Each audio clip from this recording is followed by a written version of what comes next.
Let's look at the 3 multiple choice problems that were at the beginning of the review packet. In number 1, they want to know what the standard cell potential was for galvanic cell Z. So we're looking at this one, and you can see in the table that they didn't know what the cell potential was. Now, we might typically go to a reduction potential table and just look up the values and flip the one we need to flip and figure out what the cell potential is. But we are not going to have a reduction potential table here, so we're going to have to get the information out of these 2 reactions. Now, you'll notice that these 2 reactions very nicely will add together to make our third one. So it's kind of a Hess's law problem. We just have to figure out if we need to flip one of them. And if you look at the reaction we want, the solid iron's on the left and the iron ion is on the right. Well, it only appears in reaction X, and the ion is on the left and the solid is on the right, so it's exactly the opposite of what we need. So we're going to have to flip this reaction. And when we flip this reaction, we've got to change the sign. So the answer turns out to be 2 plus negative 1.22, so it's 0.78 volts. And you should do some checking. In other words, if you flip it, see what will cancel. Like these 2 will be on opposite sides once you flip it, and so they'll cancel, and these 2 will be on opposite sides, and you will be pretty much left with what we want.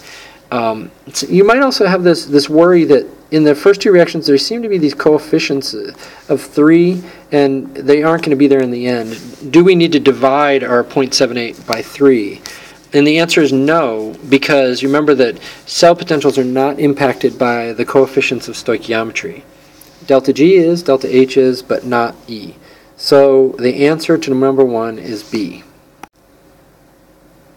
In number 2, they're referring to galvanic cells Y and Z, so these 2, and they want to know what takes place in one of the half cells, half cell number 3, because they both have half cell number 3.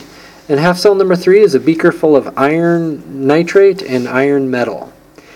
So let's look at Y. In Y, iron is going from its ion to its solid.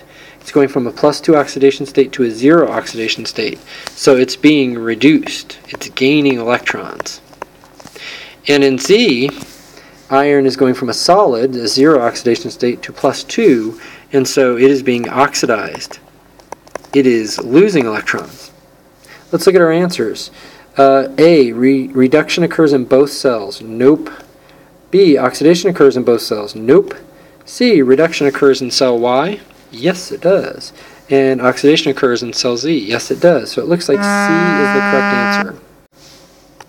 And then lastly, number 3, we have a half cell reaction that contains iron nitrate, and we're looking at cells Y and Z. And they say that the iron nitrate concentration goes from 1 molar to 5 molar, so it's going to be greatly increased.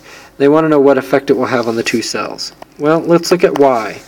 If we increase the concentration of iron nitrate in Y, it will shift the reaction to the right. And if it shifts it to the right, the cell potential will increase. It will become more spontaneous or favorable. So we're going to see an increase. If we look at Z, in Z, the iron ion is on the right, it's on the product side, so if we increase its concentration, it will shift the reaction to the left, and we should see a decrease in cell potential. And so, let's look at the answer choices. A, the voltage will increase in both? Nope. B, the voltage will decrease in both cells? Nope. C, the voltage will increase in cell Y? Yep. And decrease in cell Z? Yep. It looks like the answer is C again.